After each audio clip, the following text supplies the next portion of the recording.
السلام علیکم دوستو، صدیوں سے ایک کہاوت زبان زدِ عام چلی آ رہی ہے کہ اگر یہ تمام قرائے ارض ایک ملک ہوتا تو اس کا دارالخلافہ قسطنطنیہ یعنی موجودہ استنبول ہوتا۔ ماضی میں اس شہر کو دنیا کے تمام شہروں کی ملکہ یا عروس البلاد کا درجہ حاصل تھا۔ یہ شہر سب سے پہلے 667 قبل مسیح میں بائزس نامی حکمران نے آباد کیا اور اسی حکمران کے نام پر اس شہر کا نام بائزنٹین رکھا گیا۔ اس شہر کی قسمت اس وقت جاگی کہ جب 330 عیسوی میں کیسر روم قسطنطین اعظم نے اس شہر کی تعمیر نو کی اور اسے مسیحی دنیا کے پایۂ تخت کا مقام دیا۔ اسی شہنشاہ کے نام پر اب یہ شہر قسطنطنیپل یعنی قسطنطنیہ کہلایا جانے لگا۔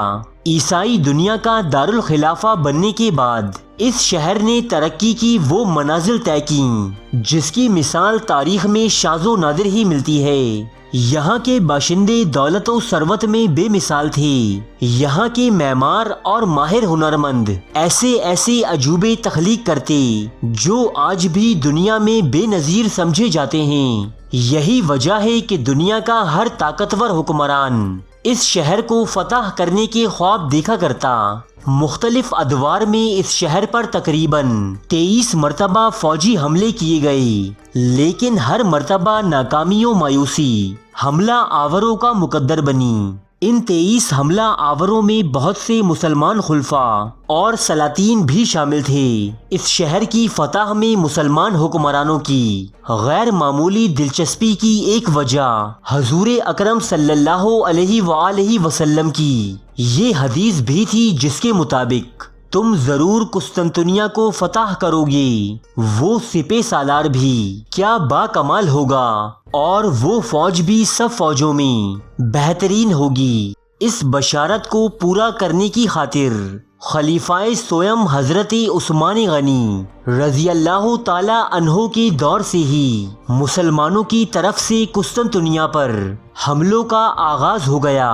پھر مسلمانوں کی قائم کردہ ہر بڑی سلطنت، چاہے وہ خلافت بنو امیہ ہو یا خلافت عباسیہ یا پھر عظیم سلجوقی سلطنت، ان سبھی نے اس عظیم شہر کو فتح کرنے کی سعادت حاصل کرنے کی کوششیں کیں، لیکن یہ سب کے سب اس عمل میں بری طرح ناکام رہے۔ ان ناکامیوں کا باعث قسطنطنیہ کے گرد حائل وہ مضبوط دیواریں تھیں جو سینکڑوں سال سے اس عجوبائے روزگار شہر کی حفاظت کر رہی تھیں۔ ایک کے بعد ایک قائم یہ 3 دیواریں مختلف بادشاہوں کے ادوار میں قائم کی گئی تھیں اور انہیں اس قدر مضبوط بنایا گیا تھا کہ دور وسطیٰ میں رائج دیو قامت منجنیقیں یا کوئی اور ہتھیار ان کا کچھ بھی بگاڑ نہیں پاتا تھا۔ لیکن پھر 1432 عیسوی یعنی حضور اکرم صلی اللہ علیہ وآلہ وسلم کی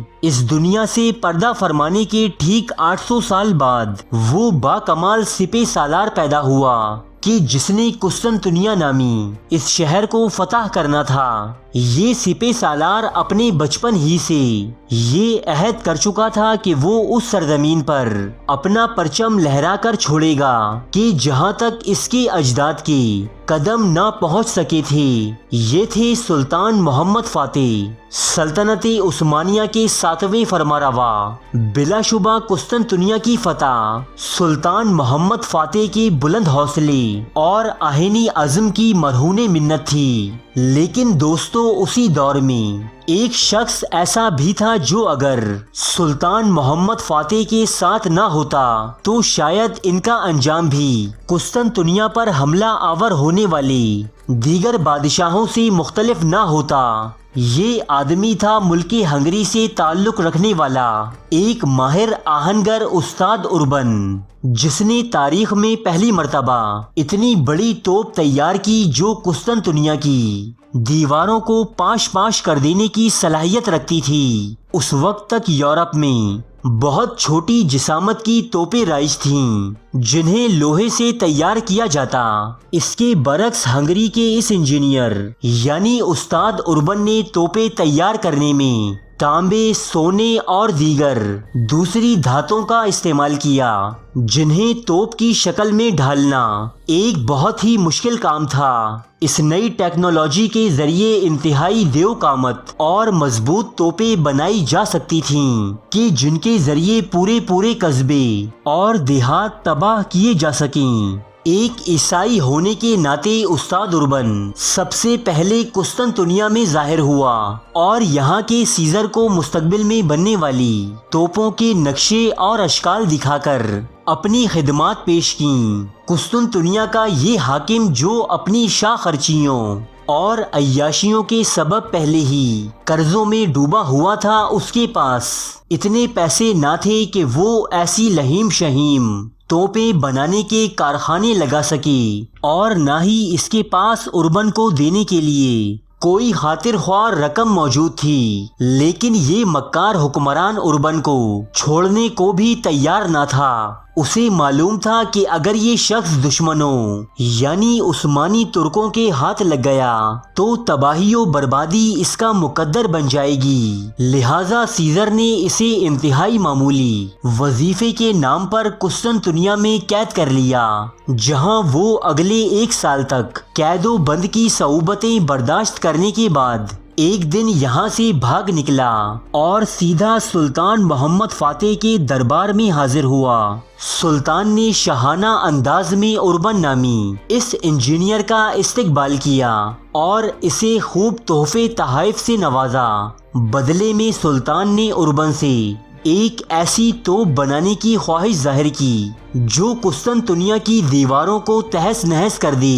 اربن جو پچھلے 1 سال سے قسطنطنیہ میں رہ رہا تھا، وہ بہت باریکی سے اس شہر کی دیواروں کا معائنہ کر چکا تھا، چنانچہ اس نے سلطان کو جواب دیا کہ وہ ایک ایسی توپ تیار کر سکتا ہے جو قسطنطنیہ تو کیا شہر بابل کی دیواروں کو بھی ریت کے ڈھیر میں تبدیل کر دے گی۔ یہ جواب سن کر سلطان محمد فاتح نے اربن کو اس کی مطلوبہ رقم کا 4 گنا دینے کا اعلان کیا اور اسے توپ بنانے کے لیے کارخانہ، مزدور اور تمام خام مال فراہم کیے گئے۔ اربن نے کئی مہینے دن رات ایک کر کے سونے، تانبے اور دیگر کئی دھاتوں کے ذریعے باسیلیکا نامی ایک توپ تیار کی۔ یہ اس وقت کی دنیا کی سب سے بڑی توپ تھی اور آج بھی یہ تاریخ کا ایک روشن باب ہے۔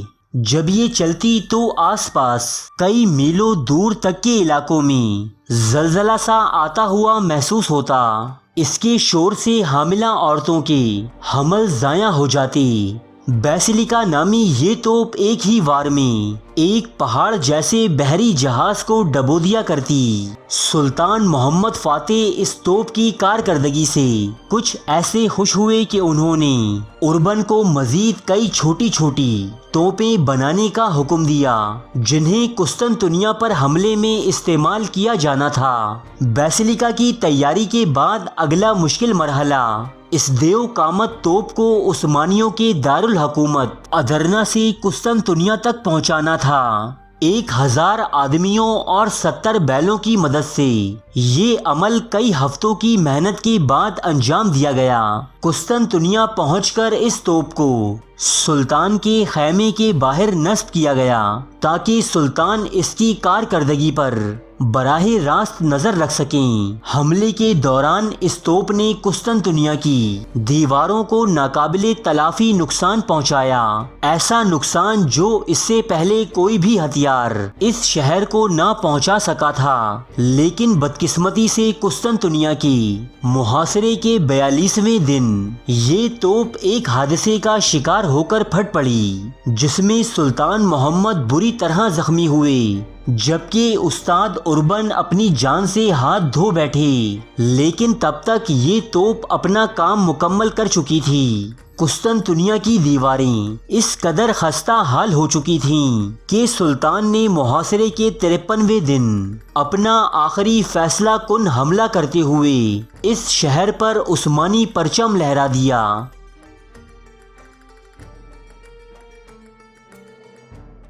ارے فرینڈز، 1 منٹ، آپ ایسے ہی جا رہے ہیں؟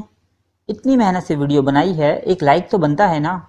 اور دوسرا یہ کہ آپ ہمیں اتنی بڑی دنیا میں دوبارہ کیسے ڈھونڈیں گے؟ تو اس کا حل یہ ہے کہ آپ ہمارے چینل کو سبسکرائب کر لیجئے اور اس بیل کے آئیکن کو کلک کر دیجئے۔ اس طرح ہمارے آنے والی تمام ویڈیوز آپ تک پہنچتی رہیں گی۔ ارے ڈریے مت، یہ بالکل فری ہے۔